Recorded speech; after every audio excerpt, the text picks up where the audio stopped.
Namaskar to all the listeners. I am Amitendra Singh and the topic for today's discussion is acid phosphatase. तो आज के हमारे discussion का topic है ACP acid phosphate. ACP acid phosphatase एक enzyme है जो ऑर्गेनिक फॉस्फेट एस्टर्स को हाइड्रोलाइज करता है अल्कोहल में और फॉस्फेट आयंस में अंडर एसिडिक कंडीशंस। और ऑप्टिमम पीएच रेंज की यदि हम बात करें तो वो 4 से 6 के बीच में होती है। ACP जो है वो लाइसोसोम्स में पाया जाता है लगभग सभी सेल्स के except erythrocytes. Extra lysosomal ACP जो है वो भी काफी सेल्स में पाया जाता है, लेकिन इसकी ज्यादातर एक्टिविटी जो ऑब्जर्व की जाती है वो बोन मैरो, लिवर, स्प्लीन में ऑब्जर्व की जाती है। और इसका जो रिचेस्ट सोर्स है वो प्रोस्टेट ग्लैंड है मेल्स में। तो प्रोस्टेट में जो ACP का लेवल होता है उसको हम प्रोस्टेटिक एसिड फॉस्फेटेज भी बोलते हैं।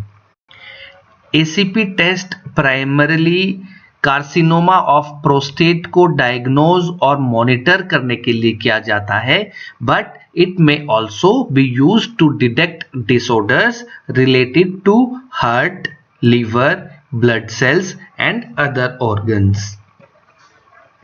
नॉर्मल रेंज या रेफरेंस रेंज की हम बात करें तो total ACP 0.9 to 12 IU per litre और prostatic ACP 0 to 4 IU per litre.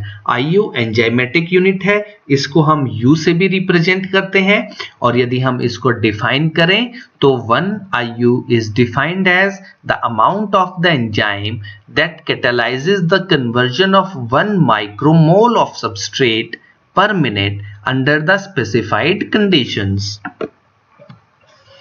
Estimation of ACP method कौन सा यूज करेंगे हम?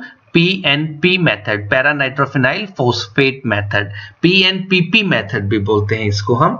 सैंपल हम सीरम लेंगे, लेकिन इस बात का ध्यान रखेंगे कि यदि हमारा सैंपल हिमोलाइज्ड हुआ तो वो ACP डिटर्मिनेशन के लिए सुटेबल नहीं है। हमारी जो रीडिंग्स आएंगी वो फॉल्स रीडिंग्स आएंगी।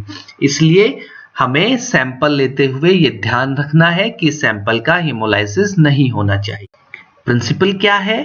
जो हमारा ACP होगा, जो एंजाइम है, वो P नाइट्रोफिनाइल फॉस्फेट को हाइड्रोलाइज कर देगा फॉस्फेट आयंस में और P नाइट्रोफिनोल में। P nitrophenol in the presence of sodium hydroxide gives P nitrophenoxide ions. ये जो P नाइट्रोफिनोक्साइड आयंस बने हैं इनका जो कलर होता है वो येलो होता है। तो येलो कलर की इंटेंसिटी हम मेजर कर लेंगे, उससे हमारा P नाइट्रोफिनोल मेजर हो जाएगा और इसकी कंसंट्रेशन डायरेक्टली प्रोपोर्शनल होती है एंजाइम की कंसंट्रेशन से, तो हमारा एंजाइम मेजर हो जाएगा। तो indirectly by measuring the intensity of yellow colour developed we measure the concentration of enzyme in the sample। और यदि हमें प्रोस्टेटिक एसिड फॉस्फेटेज निकालना है तो हम टार्टरेट रिएजेंट यूज करते हैं। ये जो रिएजेंट है ये प्रोस्टेटिक एसिड फॉस्फेटेज के एक्शन को इनहिबिट कर देता है और हमारे पास नॉन प्रोस्टेटिक एसिड फॉस्फेटेज की वैल्यू आ जाती है। और जब हम टोटल में से नॉन प्रोस्टेटिक माइनस करेंगे तो प्रोस्टेटिक एसिड फॉस्फेटेज हमारे पास आ जाएगा। तो if we want to measure the level of prostatic acid phosphatase we use tartrate reagent.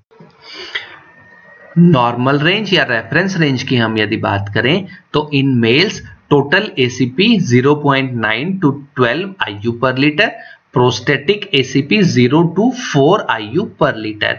और हम फीमेल्स में यदि बात करें तो जो टोटल ACP होता है वो 0.3 to 9 IU पर लीटर होता है। रिक्वायरमेंट्स क्या क्या चाहिए हमें ACP के एस्टिमेशन के लिए? Test tube, graduated pipettes, measuring cylinders, water bath, stop watch, photometer, centrifuge. तो ये सारे रिक्वायरमेंट्स हैं। रिएजेंट्स क्या क्या चाहिए? जो किट होती है हमारी ACP की उसमें 5 रिएजेंट होते हैं। Citrate buffer, PNP substrate solution, tartrate reagent, 0.1 normal sodium hydroxide and P nitrophenol standard. तो ये रिएजेंट हैं। इनमें से रिएजेंट 1, 3 एंड 5 जो हैं वो 2 to 8 डिग्री सेल्सियस पर स्टेबल हैं 1 ईयर के लिए। Reagent 2 PNP substrate solution is stable at 0 to 4 degree Celsius for 6 months and reagent 4 is stable at room temperature for 2 years. Working reagent कैसे बनाएंगे? Prepare fresh by mixing equal parts of reagent 1 and 2. तो citrate buffer का और PNP substrate solution का हम equal part लेंगे और उनको mix कर देंगे। तो हमारे पास जो working reagent बनेगा वो एक दिन के लिए 2 to 8 डिग्री सेल्सियस पर स्टेबल रहेगा। तो हमें हर दिन ये फ्रेश बनाना होता है। प्रोसीजर क्या है? हम क्लीन, ड्राई और स्टेराइल टेस्ट ट्यूब्स लेंगे और उनको लेबल करेंगे TT total test, NP non prostatic test, B blank and pipette in the test tubes labelled as follow. और जैसा टेबल में बताया है वैसा पिपेट कर लेंगे। तो टोटल के लिए हमारे पास TT रहेगी टोटल टेस्ट के लिए, और नॉन प्रोस्टेटिक जिसमें हम टार्टारेट रिएजेंट यूज करेंगे उसको हम non prostatic ACP NPT, blank के लिए B रहेगी।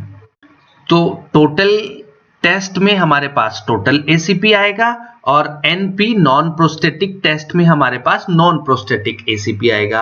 टार्टारेट रिएजेंट यूज करेंगे तो वो प्रोस्टेटिक ACP की एक्टिविटी को इनहिबिट कर देगा। टोटल में से नॉन प्रोस्टेटिक हम माइनस करेंगे तो हमारे पास प्रोस्टेटिक ACP आ जाएगा।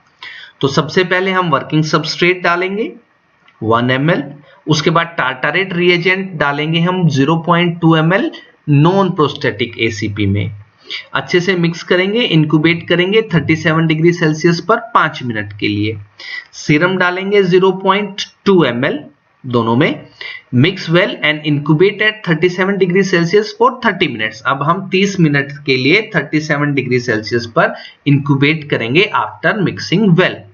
उसके बाद सीरम डालेंगे हम ब्लैंक में 0.2 ml और सोडियम हाइड्रोक्साइड डालेंगे हम 4.2 in total and blank and 4 in non-prostatic ACP।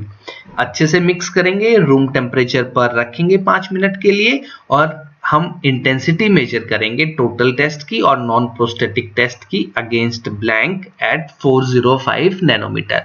405 पर कौन सा फिल्टर होता है? Violet filter. कैलकुलेशन में क्या करेंगे? हम स्टैंडर्ड ग्राफ को रेफर करेंगे। जो किट में स्टैंडर्ड ग्राफ होता है, एक्स एक्सिस पर एंजाइम की कंसंट्रेशन होती है, वाई एक्सिस पर ऑप्टिकल डेंसिटी होती है। तो जितनी भी हमारी ऑप्टिकल डेंसिटी आएगी हम उसको बैक कैलकुलेट करेंगे और इस कर्व को जहां पे वो कट करेगा उसको रीप्लॉट करेंगे एक्स एक्सिस पर, और जहां पे वो एक्स एक्सिस पर टच करेगा that will be the concentration of our enzyme. तो ऑप्टिकल डेंसिटी से हम एंजाइम कंसंट्रेशन फाइंड आउट करेंगे by referring to the standard graph. और प्रोस्टेटिक ACP निकालना है तो टोटल में से नॉन प्रोस्टेटिक जो हमने कैलकुलेट किया है उसको माइनस कर देंगे तो हमारे पास प्रोस्टेटिक ACP। क्लिनिकल सिग्निफिकेंस, हम ACP एस्टिमेशन करते क्यों हैं? कार्सिनोमा ऑफ प्रोस्टेट के केस में जो ACP का लेवल है वो 40 to 50 टाइम्स अपर लिमिट से बढ़ जाता है। तो यदि हम प्रोस्टेटिक कार्सिनोमा को डायग्नोज करना है या मॉनिटर करना है तो सीरम ACP एस्टिमेशन करते हैं। उसके बाद यदि प्रोस्टेटिक कार्सिनोमा लोकलाइज्ड है तो भी ACP का लेवल स्लाइटली बढ़ जाता है। और मॉडरेटली एलिवेशन कब ऑब्जर्व करेंगे? In case of bone disease, in case of hyperparathyroidism and in case of breast cancer in women. इन कंडीशंस में भी ACP का लेवल मॉडरेटली इंक्रीज हो जाता है। Elevated ACP levels are also observed in Gaucher's disease and in case of myelocytic leukemia। तो यदि हमें रेप का इन्वेस्टिगेशन करना होता है फॉरेंसिक मेडिसिन में तो भी हम सीमेन में ACP को डिटरमाइन करते हैं। So these are the various conditions wherein the level of ACP varies from high to low। ये डायग्रामेटिक रिप्रेजेंटेशन है एस्टिमेशन ऑफ सीरम ACP का। सबसे पहले हमने वर्किंग सबस्ट्रेट लिया 1 ml जो हमने बनाया था बफर को और सबस्ट्रेट को इक्वल अमाउंट में मिक्स करके। उसके बाद हमने इंक्यूबेट किया है 5 मिनट तक के लिए 37 डिग्री सेल्सियस पर। 5 मिनट के बाद हमने टेस्ट में सीरम डाला है 0.2 ml। उसके बाद वापस से इंक्यूबेट किया है दोनों को 30 मिनट्स के लिए 37 डिग्री सेल्सियस पर, और हमने उसके बाद ब्लैंक में 0.2 ml सीरम डाला है, अच्छे से मिक्स किया है। सोडियम हाइड्रोक्साइड डाला है दोनों में 4.2 ml, अच्छे से मिक्स किया है, रूम टेम्परेचर पर 10 मिनट के लिए रखा है, और फिर ऑप्टिकल डेंसिटी मेजर की है टोटल टेस्ट की अगेंस्ट ब्लैंक एट 405 नैनोमीटर, और फिर कैलकुलेशन में स्टैंडर्ड ग्राफ को रेफर किया है। ये है टोटल टेस्ट के लिए। और यदि हमें नॉन प्रोस्टेटिक टेस्ट करना है तो हमें इसके साथ साथ टार्टरेट रिएजेंट डालना पड़ेगा।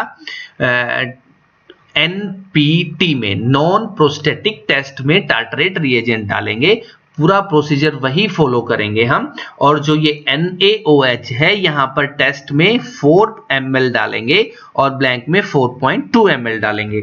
उसके बाद वही प्रोसेस फिर से पूरा फॉलो करेंगे और कैलकुलेट करेंगे। तो प्रोस्टेटिक ACP यदि हमें निकालना है तो टोटल ACP में से नॉन प्रोस्टेटिक ACP को हम माइनस कर देंगे। तो टार्टरेट रिएजेंट डालने का हमारा फंक्शन ये था कि टार्टरेट रिएजेंट प्रोस्टेटिक ACP के एक्टिविटी को इनहिबिट कर देता है, तो हमारे पास खाली नॉन प्रोस्टेटिक की वैल्यू आती है। तो टोटल में से नॉन प्रोस्टेटिक को हम घटाएंगे तो प्रोस्टेटिक ACP आ जाएगा। तो ये प्रोसीजर है पूरा for the determination of serum ACP। Thank you.